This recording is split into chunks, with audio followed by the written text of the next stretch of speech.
записах се в този курс. По-лесно почнах да преживявам това, което ми се случва. Спа по-спокойно, разбирам се вече постоянно с момчетата, няма вече дразги, такива неща. Мисля, че този курс е едно изключително нещо. Щастлив много за вас курс, защото помага нас на живота, дава спокойствие на сърцето, на мозъка, в тяло. И много благодаря за вас работа, за курс, за всички хора работа за ваша група. Помогна ми да преодолявам стреса, защото самия затвор, самото затворено пространство образува голям стрес в всички нас тук, които сме. И ние започнахме да реализираме изкуството на живота в нашия затвор от месец януари 2007 година и до настоящия момент имаме реализирани 8 групи. Една от тях е с служители на затвора, а другите 7 са с лишени от свобода. Като в тези 7, две от групите са с лишени от свобода, които участваха в краткосрочна програма за наркотично зависими. Смятам, че така въздействието върху тези лишени от свобода беше изключително сериозно и голямо. По програмата Изкуството на живот работим вече втора година и трябва да кажа, че има забележителни резултати. Това, в което не вярвахме, се оказа факт. Лишените от свобода започнаха да се включват с по-голяма готовност. Програмата е една своего рода релаксация за тези, които са затворени вътре. Те се научат да упражняват и управляват чувствата си, да се въздържат, да имат по-добро поведение.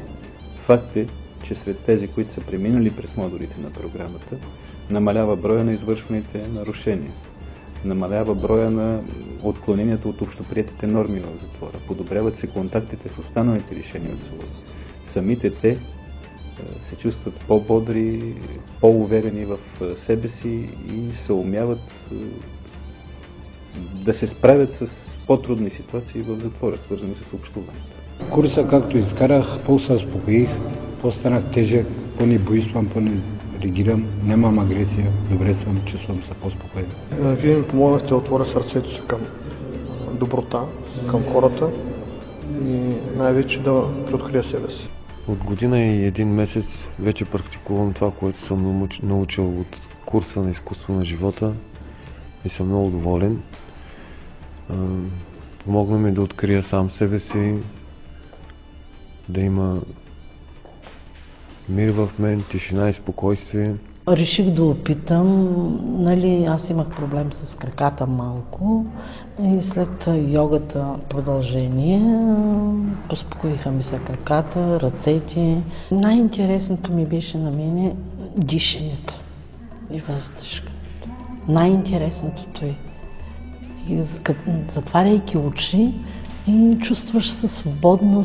Учителите от изкуството на живота носят в себе си едно послание и когато човек общува с тях, той се докосва до него и разбира, че тези хора са много добронамерени. Изкарал съм и 4-та курса, които са се провеждали тук в затвора. Останах очарован, защото имам тежко заболяване. Астма, тежка бронхиална астма и откакто почнах курса по йога, даже смело мога да кажа, че едва ли не съм се оправил. Психогенният момент в много заболявания има решаваща роля. Примерно тук, поне от моите хронично болни, включихме 3 души с астма, единия с микседем, с много тежко соматично заболяване, при което повлияването на психиката чрез йогата, учение, не само като физическо упражнение, но и като философия, помогна за субективното им състояние, това как те се чувстват и как се оплакват. Тоест ние наблюдаваме една своеобразна ремисия на състоянието им, което е непосредствено след курса. Научих се как да се държа с колегите, с приятелите си в затвора. Научих, че трябва да се гледа на живота като на една игра. Разбрах, че не трябва да се ядосвам, разбрах, че не трябва да върша неща, които преди съм ги вършил. Тази програма аз смятам, че има много ефективно въздействие върху лишените от свобода и нейната приложимост е без значение на народност или пък на даден етнос. Така че смятам и я препоръчвам на всички. Курсът е много полезен, както за лишените от свобода, така и за служителите, защото на първо място това, което аз видях, дава една философия на възприятие на случващото се с човека в този момент и начина, по който да решава определени ситуации или житейски проблеми. В нашите условия на лишаване от свобода, самите лишени от свобода се нуждаят от такъв стабилитет, защото само определени социални грижи или медицински грижи под формата на лечение, таблетки не са достатъчни. Ще бъдем благодарни, ако и за бъдеще това обучение продължи, дори на по-друга степен. Ние сме готови да осигурим всички условия. Това, което е полезно и ми се струва, че би трябвало да се реализира в бъдеще, е да се работи с служителите в затворите, точно в тази насока борба с стреса. Не леко е да се работи в затвор, не леко е да се сблъскваш с човешки съдби и проблеми. И този стрес, който ние натрупваме на работното си място, би трябвало да бъде отработен по най-ефективния и конструктивен начин.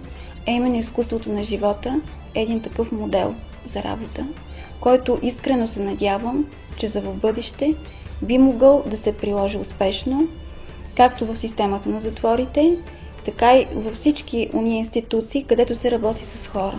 Ние сме много благодарни на Министерството на правосъдието, както и на Главна дирекция на изпълнение на наказанията за подкрепата, която ни оказаха и съдействаха за провеждането на тези програми.